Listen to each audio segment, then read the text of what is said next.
ರಾಜ್ಯದಲ್ಲಿ ಮೈಕ್ರೋ ಫೈನಾನ್ಸ್ಗಳ ಹಾವಳಿಯಿಂದ ಸಾಕಷ್ಟು ಜನ ಬೀದಿಗೆ ಬಿದ್ದಂತಹ ಸಂದರ್ಭದಲ್ಲಿ ಇಡೀ ರಾಜ್ಯಾದ್ಯಂತ ಸಾಕಷ್ಟು ಸುದ್ದಿಗಳಾಗಿತ್ತು. ಕೆಲ ತಿಂಗಳ ಹಿಂದೆ ನಡೆದಂತಹ ಮೈಕ್ರೋ ಫೈನಾನ್ಸ್ಗಳ ಹಾವಳಿಗೆ ಸಾಕಷ್ಟು ಜನ ಏನು ಫೈನಾನ್ಸ್ ತೆಗೆದುಕೊಂಡಿದ್ರು ಅವರೆಲ್ಲ ಬೀದಿಗೆ ಬಿದ್ದು ಸರ್ಕಾರಕ್ಕೂ ಕೂಡ ಮೈಕ್ರೋ ಫೈನಾನ್ಸ್ಗಳ ಮೂಗಿಗೆ ದಾರವನ್ನು ಹಾಕಬೇಕು ಅಂತೇಳಿ ಹಲವು ಒಂದು ಕ್ರಮಗಳನ್ನು ಕೂಡ ತೆಗೆದುಕೊಳ್ತು.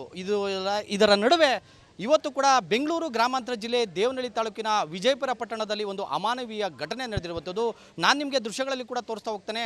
ನಾನಿರುವಂಥದ್ದು ವಿಜಯಪುರ ಪಟ್ಟಣದ ಇಲ್ಲಿ ಒಂದು ಇಸ್ಮಾಯಿಲ್ ಜಬೀವುಲ್ಲಾ ಅಂತಕ್ಕಂಥವರ ಒಂದು ಪ್ರಾಪರ್ಟಿ ಏನಿದೆ. ಈ ಒಂದು ಪ್ರಾಪರ್ಟಿಯಲ್ಲಿ ಇದೀಗ ಚೋಳ ಒಂದು ಮೈಕ್ರೋ ಫೈನಾನ್ಸ್ ಕಂಪನಿ ಅಂದರೆ ಚೋಳ ಬ್ಯಾಂಕ್ ಫೈನಾನ್ಸ್ ಕಂಪ್ನಿ ಏನಿದೆ, ಇವರು ಸುಮಾರು 2019ರಲ್ಲಿ ಇದೇ ಒಂದು ಮನೆಗೆ ಸುಮಾರು 15 ಲಕ್ಷಕ್ಕೂ ಹೆಚ್ಚು ಒಂದು ಈ ಮನೆಗೆ ಪ್ರಾಪರ್ಟಿ ಅಂದರೆ ಹೋಮ್ ಲೋನನ್ನು ಕೊಟ್ಟಿದ್ರಂತೆ.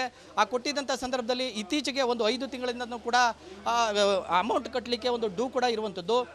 ಹಾಗಾಗಿ ಎಂದು ಹೈಕೋರ್ಟ್ನಲ್ಲಿ ಆರ್ಡರ್ ತೆಗೆದುಕೊಂಡ್ಬಂದಿರತಕ್ಕಂಥ Chola finance micro finance company ಇದೀಗ ಮನೆಯನ್ನು ಬೀಗ ಜಡಿದಿದ್ದಾರೆ. ಜೊತೆಗೆ ಮನೆಯಲ್ಲಿ ಏನು ಫೈನಾನ್ಸನ್ನು ತೆಗೆದುಕೊಂಡಿದ್ದಂತಹ ಅರುಣ್ ಅಂತಕ್ಕಂಥ ವ್ಯಕ್ತಿ ಏನಿದ್ದಾರೆ ಅವರು ಒಳಗಡೆ ಇದ್ದರೂ ಕೂಡ ಈ ರೀತಿಯಾಗಿ ಅಮಾನವೀಯವಾಗಿ ಚೋಳ ಫೈನಾನ್ಸ್ ಕಂಪ್ನಿಯವರು ಒಂದು ಮನೆಗೆ ಬೀಗವನ್ನು ಜಡಿದಿದ್ದಾರೆ. ಜೊತೆಗೆ ಏನು ಬ್ಯಾಂಕ್ನಿಂದ ಬಂದಿರತಕ್ಕಂಥ ಒಂದು ಲಾಯರ್ಗಳಾಗಿರ್ಬೋದು, ಜೊತೆಗೆ ಒಂದು ಮ್ಯಾನೇಜರ್ ಆಗಿರ್ಬೋದು, ಪೊಲೀಸರ ಸಮ್ಮುಖದಲ್ಲಿ ವಿಡಿಯೋ ಚಿತ್ರೀಕರಣ ಮಾಡಿಕೊಂಡು ಈ ರೀತಿಯಾಗಿ ಬಾಗಿಲನ್ನು ಹಾಕಿದರೆ. ಆದರೆ ನಾವು ನೋಡ್ಬೋದು ಏನು ಫೈನಾನ್ಸನ್ನು ತೆಗೆದುಕೊಂಡಿರ್ತಕ್ಕಂಥ ಒಂದು ವ್ಯಕ್ತಿ ಏನಿದ್ದಾರೆ ಅರುಣ್ ಅಂತಕ್ಕಂಥ ವ್ಯಕ್ತಿ ಒಳಗಡೆ ಇದ್ದರೂ ಕೂಡ ಈ ರೀತಿಯಾಗಿ ಮಾನವ ಹಕ್ಕುಗಳ ಉಲ್ಲಂಘನೆ ಮಾಡಿಕೊಂಡು ಈ ರೀತಿಯಾಗಿ ಬೀಗವನ್ನು ಜಡಿದಿರ್ತಕ್ಕಂಥ ಹಿನ್ನೆಲೆಯಲ್ಲಿ ಸಾಕಷ್ಟು ಇಶ್ಯೂ ಆಗ್ತಾ ಇದೆ. ಇನ್ನು ಒಳಗಡೆ ಇರ್ತಕ್ಕಂಥ ಅವ್ರನ್ನೇ ನಾನು ಮಾತಾಡ್ತಾ ಹೋಗ್ತೇನೆ.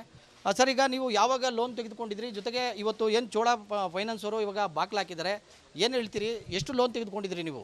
ಸರ್, ನಾನು 12 ಲಕ್ಷ ಲೋನ್ ತೊಗೊಂಡಿದ್ದೆ. ನಾನು 2017 ತೊಗೊಂಡು ಎಲ್ಲ ಕಟ್ಬಿಟ್ಟಿದ್ದೀನಿ.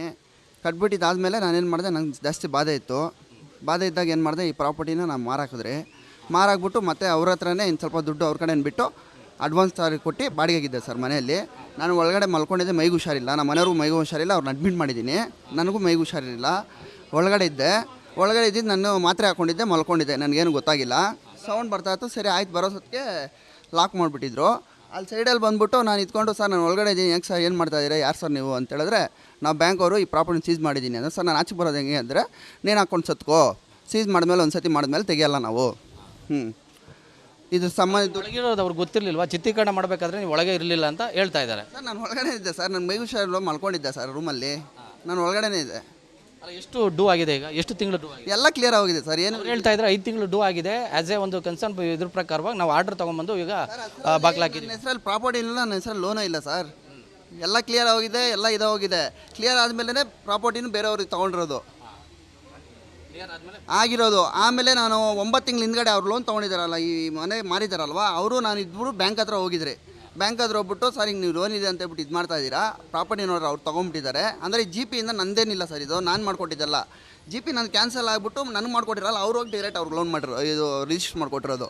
ಮತ್ತೆ ನಾನು ಸರಿ ಇವ್ರು ಕರ್ಕೊಂಡು ಹೋಗ್ಬಿಟ್ಟು ಹಿಂಗೆ ಹೋಮ್ ಲೋನ್ ಯಾವ ಥರ ತೊಗೊಂಡ್ರಿ? ಜಿ ಪಿ ಇಟ್ಕೊಂಡು ನೀವು ಲೋನ್ ತೊಗೊಂಡಿದ್ದ? ಹೌದು ಸರ್, ಜಿ ಪಿ ಅಲ್ಲ ಸರ್, ಜಿ ಪಿ ಅಲ್ಲ, ಇವರೇ ಬ್ಯಾಂಕ್ ಅವರು ನನ್ನ ಹತ್ರ 14 ಲಕ್ಷಕ್ಕೆ 4 ಲಕ್ಷ ಚಿಲ್ಲರೆ ಕಮಿಷನ್ ತೊಗೊಂಡು ಪೇಪರ್ಗಳೆಲ್ಲ ಇವರೇ ರೀಡ್ ಮಾಡಿಸ್ಕೊಂಡು 3 ತಿಂಗಳು ಆಟ ಆಡಿಸ್ಕೊಂಡು ಇದು ಮಾಡ್ರೋ ಸರ್. ಮತ್ತೆ ಲೋನ್ ಆದಾಗ ನನಗೆ 11 ಲಕ್ಷ ಚಿಲ್ಲರೆ ಬಂದರೆ ಇವರು ಮ್ಯಾನೇಜರ್ ಇದ್ದಾರಲ್ವಾ ದೇವನಹಳ್ಳಿ ಬ್ರಾಂಚ್ ಅವರು 1,30,30,000 ಕಮಿಷನ್ ತೊಗೊಂಡಿದ್ದಾರೆ. ಆ ಲೋನ್ ಏನಾಗಬೇಕು ಅಂತೀರಾ?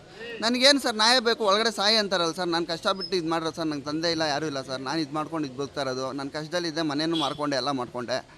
ಈಗ ನೋಡ್ರೆ ಒಳಗಡೆ ಹಾಕೊಂಡು ಸಾಯಿ ಅಂತಂದ್ರೆ ನಾನೇನು ಮಾಡೋದು ಸರ್? ಸಾಯಿ ಅದ ಏನು ಮಾಡೋದು ಸರ್? ಇದಿಷ್ಟು ಏನು ಲೋನ್ ಪಡೆದಿರ್ತಕ್ಕಂಥ ವ್ಯಕ್ತಿ ಹೇಳ್ತಾ ಇರ್ತಕ್ಕಂಥ ಮಾತು. ಯಾಕೆಂತಂದರೆ ನಾನು ಕಳೆದ 2019ರಲ್ಲೇ ಕೂಡ 12 ಲಕ್ಷ ಲೋನನ್ನು ತೆಗೆದುಕೊಂಡಂಥ ಸಂದರ್ಭದಲ್ಲಿ ಈ ಪ್ರಾಪರ್ಟಿ ಏನಿತ್ತು ಜಿ ಪೇ ಇರೋಂತಕ್ಕಂಥದ್ದು ಕ್ಯಾನ್ಸಲ್ ಆಗಿ ಬೇರೆಯವರಿಗೆ ಇದನ್ನು ಪ್ರಾಪರ್ಟಿ ಮಾರಲಾಯಿತು. ಇದ್ರ ನಡುವೆ ಕೂಡ ಈಗ ಬ್ಯಾಂಕ್ನವರು ಸಾಕಷ್ಟು ಅಂದರೆ ಒಂದು ಡಬ್ಬಲ್ ಒಂದು ಫೈನಾನ್ಸನ್ನು ಕಟ್ಟಬೇಕು ಅಂತೇಳಿ ಇವತ್ತು ಅಮಾನವೀಯವಾಗಿ ನನ್ನ ಒಳಗಡೆ ಹಾಕಿ ಬೀಗವನ್ನು ಹಾಕಿದರೆ ನನಗೆ ನ್ಯಾಯ ಬೇಕು ಅಂತಕ್ಕಂಥ ಮಾತನ್ನು ಹೇಳ್ತಾ ಇದ್ದಾರೆ. ಒಟ್ಟಾರೆಯಾಗಿ ಮೈಕ್ರೋ ಫೈನಾನ್ಸ್ ಹಾವಳಿಗಳ ಸಾಕಷ್ಟು ರೀತಿಯಲ್ಲಿ ಹೆಚ್ಚಾಗ್ತಾ ಇದೆ. ಈ ಇತ್ತೀಚಿನ ದಿನಗಳಲ್ಲಿ ಈ ರೀತಿಯಾದ ಪ್ರಕರಣಗಳು ಸಾಕಷ್ಟು ರೀತಿಯಲ್ಲಿ ವರದಿ ಆಗ್ತಾ ಇದೆ. ಈ ನಿಟ್ಟಿನಲ್ಲಿ ಸರ್ಕಾರ ಜೊತೆಗೆ ಸಂಬಂಧಪಟ್ಟ ಒಂದು ಅಧಿಕಾರಿಗಳು ಯಾವ ರೀತಿ ಕ್ರಮವನ್ನು ತೆಗೆದುಕೊಳ್ತಾರೆ ಅಂತಕ್ಕಂಥದ್ದು ಕಾದು ನೋಡಬೇಕಾಗಿದೆ. ಮಂಜುನಾಥ್ ದಿನ್ನೂರು, ರಿಪಬ್ಲಿಕ್ ಕನ್ನಡ, ದೇವನಹಳ್ಳಿ. ರಾಜ್ಯದಲ್ಲಿ ಮೈಕ್ರೋ ಫೈನಾನ್ಸ್ಗಳ ಹಾವಳಿಯಿಂದ ಸಾಕಷ್ಟು ಜನ ಬೀದಿಗೆ ಬಿದ್ದಂತಹ ಸಂದರ್ಭದಲ್ಲಿ ಇಡೀ ರಾಜ್ಯಾದ್ಯಂತ ಸಾಕಷ್ಟು ಸುದ್ದಿಗಳಾಗಿತ್ತು. ಕೆಲ ತಿಂಗಳ ಹಿಂದೆ ನಡೆದಂತಹ ಮೈಕ್ರೋ ಫೈನಾನ್ಸ್ಗಳ ಹಾವಳಿಗೆ ಸಾಕಷ್ಟು ಜನ ಏನು ಫೈನಾನ್ಸ್ ತೆಗೆದುಕೊಂಡಿದ್ರು ಅವರೆಲ್ಲ ಬೀದಿಗೆ ಬಿದ್ದು ಸರ್ಕಾರಕ್ಕೂ ಕೂಡ ಮೈಕ್ರೋ ಫೈನಾನ್ಸ್ಗಳ ಮೂಗಿಗೆ ದಾರವನ್ನು ಹಾಕಬೇಕು ಅಂತೇಳಿ ಹಲವು ಒಂದು ಕ್ರಮಗಳನ್ನು ಕೂಡ ತೆಗೆದುಕೊಳ್ತು. ಇದರ ನಡುವೆ ಇವತ್ತು ಕೂಡ ಬೆಂಗಳೂರು ಗ್ರಾಮಾಂತರ ಜಿಲ್ಲೆ ದೇವನಹಳ್ಳಿ ತಾಲೂಕಿನ ವಿಜಯಪುರ ಪಟ್ಟಣದಲ್ಲಿ ಒಂದು ಅಮಾನವೀಯ ಘಟನೆ ನಡೆದಿರುವಂಥದ್ದು. ನಾನು ನಿಮಗೆ ದೃಶ್ಯಗಳಲ್ಲಿ ಕೂಡ ತೋರಿಸ್ತಾ ಹೋಗ್ತೇನೆ. ನಾನಿರುವಂಥದ್ದು ವಿಜಯಪುರ ಪಟ್ಟಣದ ಒಂದು ಇಲ್ಲಿ ಒಂದು ಇಸ್ಮಾಯಿಲ್ ಜಬೀವುಲ್ಲಾ ಅಂತಕ್ಕಂಥವರ ಒಂದು ಪ್ರಾಪರ್ಟಿ ಏನಿದೆ. ಈ ಒಂದು ಪ್ರಾಪರ್ಟಿಯಲ್ಲಿ ಇದೀಗ ಚೋಳ ಒಂದು ಮೈಕ್ರೋ ಫೈನಾನ್ಸ್ ಕಂಪನಿ ಅಂದರೆ ಚೋಳ ಬ್ಯಾಂಕ್ ಫೈನಾನ್ಸ್ ಕಂಪ್ನಿ ಏನಿದೆ, ಇವರು ಸುಮಾರು 2019ರಲ್ಲಿ ಇದೇ ಒಂದು ಮನೆಗೆ ಸುಮಾರು 15 ಲಕ್ಷಕ್ಕೂ ಹೆಚ್ಚು ಒಂದು ಈ ಮನೆಗೆ ಪ್ರಾಪರ್ಟಿ ಅಂದರೆ ಹೋಮ್ ಲೋನನ್ನು ಕೊಟ್ಟಿದ್ರಂತೆ. ಆ ಕೊಟ್ಟಿದ್ದಂಥ ಸಂದರ್ಭದಲ್ಲಿ ಇತ್ತೀಚೆಗೆ ಒಂದು 5 ತಿಂಗಳಿಂದನೂ ಕೂಡ ಅಮೌಂಟ್ ಕಟ್ಟಲಿಕ್ಕೆ ಒಂದು ಡ್ಯೂ ಕೂಡ ಇರುವಂಥದ್ದು.